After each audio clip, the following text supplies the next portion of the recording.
नमस्कार दोस्तों, जैसा कि वीडियो के टाइटल से जाहिर है, आज मैं जा रहा हूँ खजुराहो। खजुराहो मध्य प्रदेश का एक बहुत ही फेमस प्लेस है और इसके फेमस होने का कारण है यहाँ के मंदिर, जो कि यूनेस्को वर्ल्ड हेरिटेज साइट्स में लिस्टेड है। तो मैं यही पता करने जा रहा हूँ कि क्या खास है वहाँ के मंदिरों में, जो ये देश विदेश के लाखों सैलानियों को अपनी ओर आकर्षित करते हैं। वैसे तो ये जानकारी गूगल करने से भी मिल जाएगी, पर किसी भी जगह को वहीं जाकर देखने और जानने में जो मज़ा आता है वो किसी और माध्यम से नहीं आता। तो सबसे पहले बात कर लेते हैं कि जाना कैसे है वहाँ, यानी how to reach there.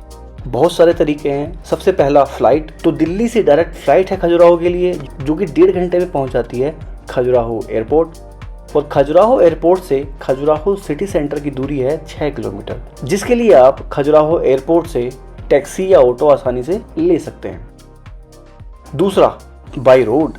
Khajuraho MP और यूपी के कई शहरों से जैसे बांदा, भोपाल, ग्वालियर, झांसी अच्छी तरह कनेक्टेड है और इन जगहों से आपको रेगुलर बसें मिल जाएंगी या आप अपनी कार से जा सकते हैं।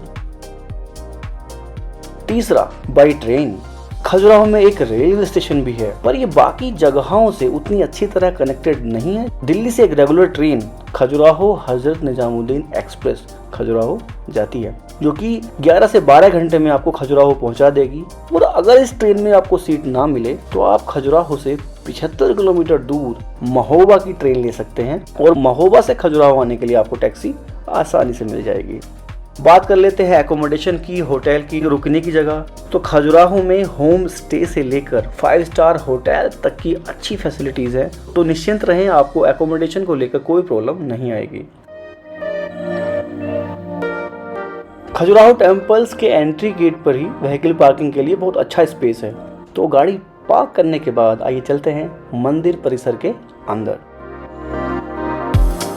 तो गाइस, पहले तो मैंने गमछा ले लिया, गर्मी बहुत है यहाँ पे, ये ज़रूरी है मुंह ढकने के लिए। ट्राइपॉड नहीं है मेरे पास, हैंड हेल्ड शूट कर रहा हूँ, हाथ में फ़ोन पकड़ के। फर्स्ट वगैरह मंदिर घूमेंगे, बहुत सारे मंदिर हैं वैसे तो यहाँ पे, लगभग 22 मंदिर हैं जो कि 6 किलोमीटर के एरिया में फैले हैं। पहले 85 हुआ करते थे 12वीं सदी के आसपास, जो सुनने में आया कि औरंगजेब ने तोड़वा दिए, मुगलों ने तोड़वा दिए। सिर्फ 22 बचे हैं अभी, वही देखने आए हैं।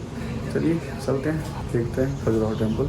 This is the Western group of temple, the World Heritage Site. We are in front of Western group. Okay.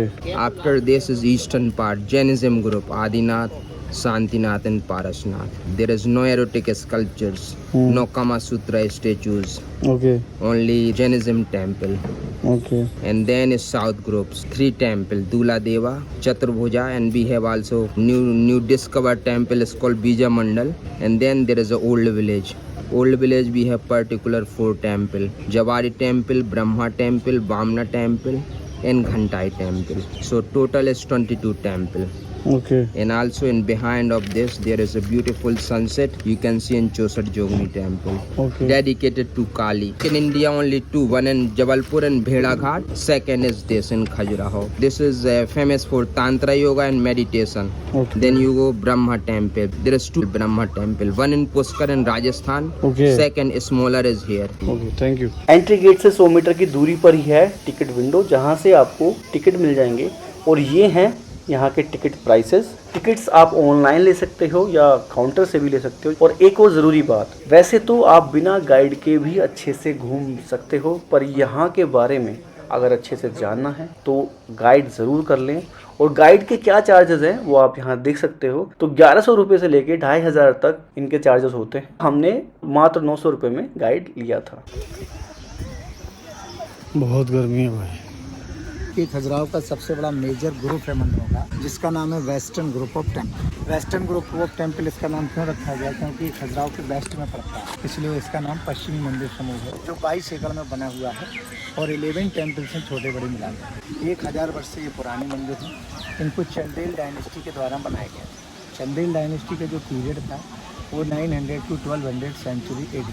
300 साल तक इस डायनेस्टी का शासन रहा, जिसमें से 200 साल तक इन्होंने मंदिर बनाए और टोटल 85 टेम्पल बनाए गए थे खजुराहो के एरिया। लेकिन एट प्रेजेंट 85 टेम्पल समय चूँकि ज़्यादा हो गया, समय के हिसाब से कुछ बाई नेचर डैमेज हुए, कुछ मुस्लिम इन्वेडर्स के द्वारा इनको डिस्ट्रॉय किया। तो कुल 22 टेम्पल्स हैं खजुराहो में जो एट प्रेजेंट बचे हुए हैं, जिनको 3 पार्ट में डिवाइडेड किया गया है, लोकेशन वाइज, डायरेक्शन वाइज। पहला ईस्टर्न ग्रुप, दूसरा वेस्टर्न ग्रुप और तीसरा सदर्न। ये वेस्टर्न ग्रुप सबसे बड़ा सुंदर मेजर ग्रुप है। इसके बाद ईस्टर्न और सदर्न यहाँ से 2 किलोमीटर और 4 किलोमीटर दूर। चंदेल डायनेस्टी 12वीं सेंचुरी तक रहती है। इसके बाद डायनेस्टी जैसे जैसे खत्म हुई, इन मंदिरों का मेंटेनेंस करने वाला कोई नहीं बचा, तो सारा एरिया घना जंगल बन गया। और घना जंगल बन गया था खजूर के पेड़ों का, इसलिए खजुराहो का नाम खजूर के पेड़ों से आया। 1000 साल पहले सर इसको खजूरगढ़ बोलते थे। अच्छा। तो धीरे धीरे इसका नाम चेंज हुआ और खजुराहो में परिवर्तित हुआ। तो 600 सालों तक ये मंदिर घने जंगल में हिडन हो गए थे, छुप गए। तो इन मंदिरों को जो रीडिस्कवर किया है ब्रिटिश गवर्नमेंट के द्वारा। जब इंडिया में ब्रिटिश शासन आए तो 1838 में इन मंदिरों को रीडिस्कवर किया गया। इसके बाद 1904 के बाद आता है आर्कोलॉजिकल सर्वे ऑफ इंडिया, जो मंदिरों का मेंटेनेंस करता है, ASI। फिर इसके बाद यूनेस्को और वर्ल्ड हेरिटेज आया, तो 1986 में इसको वर्ल्ड हेरिटेज में शामिल किया। जो मंदिर बनाए हुए हैं, इनका जो मटेरियल है ये सैंड स्टोन कहलाता है, बलुआ पत्थर। और बनाने का सिस्टम नीचे से ऊपर की ओर इंटरलॉक में एक दूसरे से फंसा करके मंदिरों को बनाया। जैसे राजस्थान वाले ही वैसे ही हैं, जैसलमेर से। जी। मंदिरों का जो आर्किटेक्चर यहाँ बनाया गया है, आर्किटेक्चर ये नागर शैली कहलाती है, क्योंकि 3 प्रकार की शैलियाँ होती हैं मंदिर बनाने की इंडिया में। पहली शैली होती है नागर शैली, दूसरी बेसर शैली होती है, तीसरी द्रविड़ शैली। बेसर और द्रविड़ शैली के आपको मंदिर मिलेंगे साउथ इंडिया। खजुराहो ये नॉर्दर्न सेंटर एरिया में जो छोटी सी जगह है सर, 25 से 30 हज़ार की पॉपुलेशन है, लेकिन खजुराहो इन मंदिरों के कारण पूरे वर्ल्ड में फेमस है। जहाँ लाखों की तादाद में फॉरनर आता था, लेकिन पिछले 2 साल कोविड सब कुछ बंद पड़ा हुआ है। तो खजुराहो बहुत ही वर्ल्ड में फेमस है, क्योंकि ये मंदिरों की जो कलाकृति नक्काशी है बहुत ही सुंदर बनाई गई है। तो जो मंदिर हैं इनमें आजकल पूजा नहीं होती है, क्योंकि मंदिर की मूर्तियाँ डैमेज कर दी गई, और डैमेज मूर्तियों की हिंदुइज्म में पूजा नहीं होती। डैमेज किसने किया था? डैमेज मुस्लिम इन्वेडर गजनी वगैरह पहले जब मंदिर बने थे, जब पूजा के लिए ही बनाए गए थे, आध्यात्मिक मंदिर थे, लेकिन अब इसमें पूजा नहीं होती। सिर्फ एक ही मंदिर है सर जिसमें पूजा होती है। बगल में देखिए एक महादेव का मंदिर कहलाता है, जो मतंगेश्वर महादेव के। अच्छा, वो जहाँ झंडे लगे हुए। जिन मंदिरों में झंडे होते हैं वो एक्टिव का सिंबल माने हैं। जहाँ झंडे नहीं है मतलब उसमें पूजा नहीं, खंडित है मतलब मूर्ति, वो मोनूमेंट में तब्दील हो गए। नागर शैली के जो मंदिर बनाए जाते हैं उनका प्लेटफॉर्म ऊंचा बनाया जाता है, जिसको जगती बोला जाता है। सभी मंदिर ऊंचे प्लेटफॉर्म पर बनाए गए। मंदिरों का इसमें एक बड़ा चबूतरा होता है, ये बड़े चबूतरे पे एक और आर्किटेक्चर होता है जो उसको पंचायतन शैली बोलते हैं। ये नागर शैली की ही उप शैलियाँ हैं, पंचायतन, सांधार और निरंधार। पंचायतन का मतलब है एक बड़े प्लेटफॉर्म पर टोटल 5 मंदिर बनाए जाते हैं, जिसमें कॉर्नर पे छोटे 4 मंदिर होंगे, बीच में एक मेन मंदिर। पंच मीन्स 5 और आयतन मीन्स एरिया, जो एक संस्कृत का वर्ड है। इसमें 2 पंचायतन होते हैं, एक विष्णु पंचायतन, दूसरा शिव पंचायतन, क्योंकि सबसे अधिक यहाँ हिंदू डायनेस्टी के द्वारा हिंदू देवी देवताओं के मंदिर बनाए गए, जिसमें शिव और विष्णु के सबसे अधिक मंदिर बनाए गए। तो एक शिव पंचायतन का मतलब होता है जिसमें शिव जी की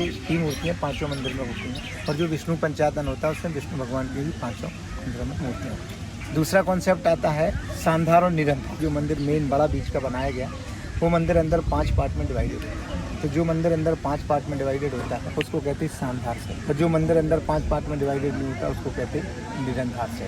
5 पार्ट जो होते हैं इसको कहते हैं अर्धमंडप, मंडप, महामंडप, अंतराल, फिर गर्भ है। ये 5 पार्ट जिस मंदिर में होते हैं उसको कहते हैं सांधार से, और बाकी जिसमें 5 पार्ट नहीं होते उसको कहते हैं निरंधार से। तो ये जब मंदिर मिले हुए थे, जब अंग्रेजों ने खोज की तो ये टूटे फूटे थे, तो इनका कुछ रेस्टोरेशन भी किया गया है। एट प्रेजेंट आप देखेंगे 90-80% सारी मंदिर ओरिजिनल है, लेकिन इसमें 10-20% इनका रेस्टोरेशन किया है। फॉर एग्जाम्पल ये मंदिर देख रहे हैं जो पेड़ के पीछे छुपा हुआ व्हाइट कलर का दिख रहा है, हाँ। स्टोर किया है, उसमें सिंपल चूना और ईंटों का उपयोग किया गया। 200 साल पहले ये रेस्टोरेशन किया गया। सामने देखिए एक मंदिर बना हुआ है छोटा, माता लक्ष्मी का मंदिर, ऊपर का पार्ट ये रिस्टोर किया गया। रेस्टोरेशन किया है सर दूसरी डायनेस्टी ने, क्योंकि 1838 में मंदिरों की खोज की गई थी। 1904 के बाद ASI आया, तो जो बीच का पीरियड था वो लोकल डायनेस्टी का था। लोकल डायनेस्टी थी परमार डायनेस्टी, जिनके द्वारा मंदिरों का रेस्टोरेशन किया गया।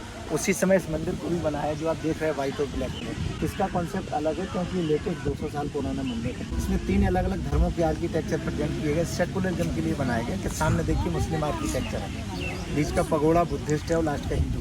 हाँ। 3 आर्किटेक्चर एक ही मंदिर में एक साथ दिखाने का मतलब सेकुलरिज्म के लिए मंदिर बनाए गए। इसमें ये मुसलमानों का भी दिया गया है, सभी के धर्म सेम है और सबके सम्मान करना चाहिए, इसलिए ये सेकुलरिज्म के लिए मंदिर बनाए गए।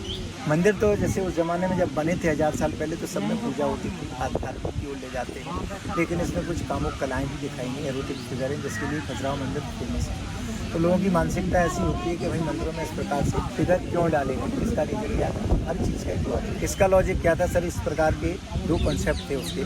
पहला कॉन्सेप्ट तो ये था कि 1000 साल पहले ज़्यादा तो लोग स्पिरिचुअल हो रहे थे, आध्यात्मिक की ओर जा रहे थे, मेल ज़्यादातर साधु सन्यासी बन रहे थे, क्योंकि जैनिज्म और बुद्धिज्म ज़्यादा हावी। तो लोग समझते थे कि मेडिटेशन करने से, साधु सन्यासी बनने से आदमी को मोक्ष मिलता है, तो कोई शादी नहीं करना चाहता। शादी नहीं होगी, पॉपुलेशन कैसे बढ़ेगी, तो पॉपुलेशन डाउनफॉल होने लगी। डाउनफॉल होने लगी तो राजाओं को इस बात की चिंता हुई। उन्होंने तांत्रिक एक्टिविटी हुआ करती थी, जिन्होंने उन्होंने सराय ली। तो इस प्रकार के मंदिरों का निर्माण किया गया, क्योंकि कोई एडवर्टाइजमेंट का साधन नहीं था। कैसे एडवर्टाइजमेंट करते, कैसे लोगों को समझाते कि आप शादी करो। तो उन्होंने क्या किया कि अंदर देवी देवताओं की मूर्ति लगाएंगे, मंदिर हिंदुज़म के लिए बनाए गए। फिर इसका परिक्रमा जब किया जाता है तो जिसको करने से कॉस्मिक एनर्जी आती है। परिक्रमा साधु सन्यासी जरूर करते हैं और सभी लोग करते हैं। तो बाहरी दीवारों को आपसे 5 से 10% फिगर मिलेंगे काम से, बाकी 90% सारे मंदिर स्पिरिचुअल आध्यात्म की ओर ले जाते, देवी देवताओं के यहाँ पे फिगर बनाए गए। तो कोणार्क मंदिर का भी पर्पस वही था जो कोणार्क भी होना सेम कॉन्सेप्ट था। तो बाहर की जब परिक्रमा होगा उन फिगर को देखेंगे, जिससे मन को एक्साइटमेंट आएगा तो घरों की तरफ जाएंगे, शादी ब्याह करेंगे, जिससे कि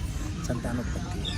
तो मेन उनका फोकस ये था। और दूसरा क्या था? जाने का दूसरा जो तांत्रिक एक्टिविटी जो बताई गई मैंने, तांत्रिकों की फिलॉसफी होती है कि मानव जीवन के 4 पुरुषार्थ होते हैं, जिनको 4 गोल ऑफ द लाइफ बोला जाता है। तो वो 4 गोल ऑफ द लाइफ कौन होते हैं? पहला धर्म, दूसरा अर्थ, तीसरा काम, इसके बाद मोक्ष। 4 पुरुषार्थ मानव जीवन के होते हैं, वो पुरुषार्थ मंदिरों में दिखाएंगे। अच्छा। यस, धर्म के लिए सारे मंदिर रिलीजियस बनाए गए, जिसमें हिंदू देवी देवताओं की मूर्तियां दिखाएंगी। अर्थ होता है इकोनॉमी, पैसा। राजाओं के पास जितनी ज्यादा सेना होती थी, राजा उतना ज्यादा शक्तिशाली और पावरफुल धनवान माना जाता था, जो अर्थ का सिंबल है। पीछे देखिए मंदिरों के हाथी घोड़े बने और छोटे छोटे फिगर बने हुए, यही राजाओं की सेना दिखाई है। जंगलों में क्योंकि लड़ाइयाँ उस समय ज़्यादा होती थी, ये सेना का कॉन्सेप्ट दिखाया गया। तीसरा हो गया काम। तो काम को बताया गया sir, this is part of the life. अच्छा, ये जीवन का हिस्सा है। 1000 साल पुराना कॉन्सेप्ट देखिए, लोग कितने माइंडेड थे, क्योंकि ये सृष्टि ने बनाया है। सृष्टि चलाने का जो नियम बनाया, ये प्रकृति ने बनाया, ईश्वर ने बनाया, तो इसको कहीं से बुरा नहीं माना गया, because this is part of the life. जैसे कि 5 अग्नि होती हैं बॉडी के अंदर, जिसमें एक काम की अग्नि भी होती है।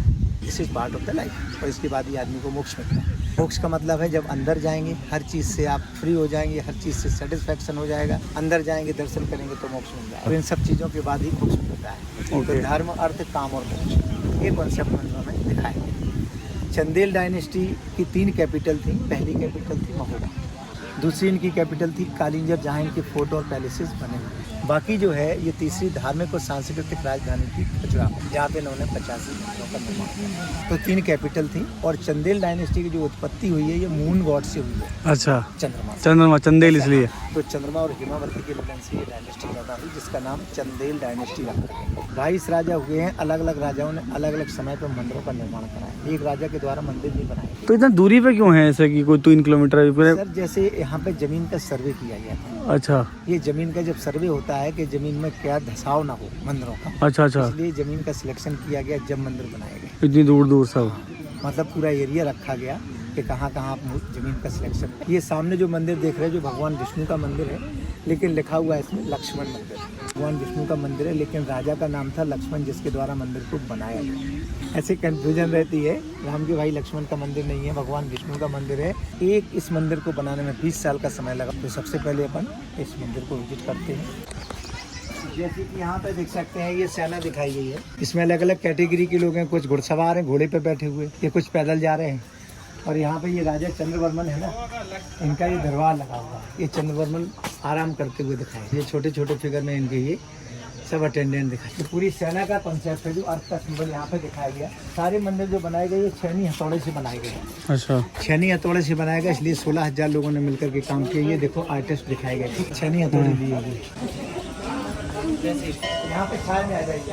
मंदिरों का जो मेन मूर्ति कला का जो सिस्टम है, वो दिखाया गया पूरे कॉन्सेप्ट में। यहाँ से देखिए, जैसे एक एक पत्थर, यहाँ से पीस बाई पीस पत्थर को कार्विंग किया गया, फिर नीचे से ऊपर को इंटरलॉकिंग में बनाया। ये पूरे 90% ओरिजिनल टेम्पल है। इसमें जो रेस्टोरेशन हुआ है, उसमें देखिए वो मंदिर छोटा जो बना, उसके ऊपर का पार्ट रिस्टोर किया। अच्छा, देख रहे हैं? हाँ हाँ। इसमें पीछे भी कॉर्नर पे, क्योंकि 4 कॉर्नर पे मंदिर बने हैं, ऊपर का पार्ट भी रिस्टोर किया। इसमें सबसे पहले आगे देखिए गणेश जी की मूर्ति दिखाई गई। और गणेश जी होते हैं प्रथम पूजा, और वो डांस करते हुए दिखाए गए, जिनको डांसिंग गणेश भी। ये हाथी जो दिखाए गए, इनका क्या कॉन्सेप्ट है? हाथी ये पावर का सिंबल माने जाते हैं। और जो पत्थर लाया गया, ये कहाँ का है? ये पन्ना से लाए गए, यहाँ का पत्थर नहीं है। पन्ना से 45 किलोमीटर दूर है, जो टाइगर सफारी के लिए फेमस है। वाटरफॉल भी है जहाँ पे? वही तो बता रहा हूँ, पांडव फॉल कहलाता है। अच्छा। वहाँ टाइगर सफारी होती है और डायमंड माइंस भी है वहाँ पे। तो यहाँ पे जो हाथी बनाए गए, इन्हीं की सहायता से पत्थरों को लाया गया, इसलिए इनका प्रेजेंटेशन भी दिखाया गया। मंदिरों में 2 टाइप के राक्षस दिखाए गए। राक्षस वैसे जनरली बुरे माने जाते हैं, लेकिन 2 राक्षस अच्छे माने गए। एक होता है कीर्ति, जिसको अपन देसी भाषा में नज़र बट्टू बोलते हैं, घरों में जो लगाया जाता है जिससे घरों में नज़र नहीं लगती। तो ये फिगर देखिए, आपकी फेस बना हुआ है। अच्छा। पूरे पैनल में आप देखिए फेस बना हुआ है। इसको क्या बोलते हैं? कीर्ति मुख। इसको देसी भाषा में नजर बट्टू बोलते हैं। इसमें एक छोटा चेहरा भी बना हुआ है, इसको देखिए सर। ये देखिए, इसकी नाक है, ये मूछें हैं, ये आंखें हैं। ट्रक के पीछे भी लगा रहता है, लेकिन बुरी नजर वाले थे। दूसरा एक और राक्षस बताया गया, उसको बोलते हैं कीचक। इसका काम नजर से बचाना, उसका काम है वजन को उठाना। जो पिलर पे लटका हुआ है, जितने भी पिलर्स पे आपको मिलेगा ये फिगर, ये कीचक है। जैसे ये मैंने कहीं और भी देखा है, उड़ीसा में उल्टा लटका। हाँ, सब जगह मिलेगा ये। हाँ। ये मंदिरों का कॉन्सेप्ट आपको सब जगह मिलेगा। देखिए, ये कीचक है और ये कीर्तिमुख है। अच्छा। यहाँ पे देखिए शिव और विष्णु की मूर्ति दिखाएंगी। ये नीचे शिव जी, ऊपर विष्णु। शिव और विष्णु की पहचान होती है कि इनके 4 हाथ होते हैं और चारों हाथों में इनके वेपन्स होंगे, इनसे पहचान होती है। जैसे शिव जी के हाथ में क्या होता है? त्रिशूल, सर्प, कमंडल। देख रहे हैं आप? ऊपर भगवान विष्णु के हाथ में शंख, चक्र, गदा। कुछ डेली लाइफ का भी प्रेजेंटेशन है, जो डेली लाइफ थी उस जमाने की। एक लेडीज यहाँ पे अंगड़ाई ले रही है, दूसरी मेकअप कर रही है, बालों को संभाल रही है, इसका भी चलन था। तीसरी लेटर लिख रही है, पत्र भी लिखते हुए दिखाया गया। तो ये हो गया धर्म, जो आपको देवी देवताओं की मूर्ति दिखाएंगे। ये हो गया अर्थ। इसके बाद काम कलाएं दिखाएंगे। तो काम कलाओं के लिए जो मंदिर फेमस है, इसमें 84 आसन होते हैं। काम सूत्र, काम का मतलब लव और सेक्स, सूत्र का मतलब टेक्निक। तो हर काम एक टेक्निक के साथ होती है, तो ये भी काम एक टेक्निक के साथ की जाने वाला है। तो जैसे कि यहाँ पे देख सकते हैं आप, ये फिगर बना हुआ है। ये दोस्तों, वीडियो लंबा होने के कारण 2 पार्ट में डिवाइड किया गया है और यहीं पे पार्ट 1 समाप्त होता है। पार्ट 2 के लिए जल्द ही आएगा खजुराहो ट्रैवल का अगला वीडियो। असुविधा के लिए खेद है दोस्तों। मिलता हूँ आपसे खजुराहो ट्रैवल के अगले पार्ट में। तब तक के लिए बाय बाय, टेक केयर, खुश रहिए, मस्त रहिए, नमस्कार।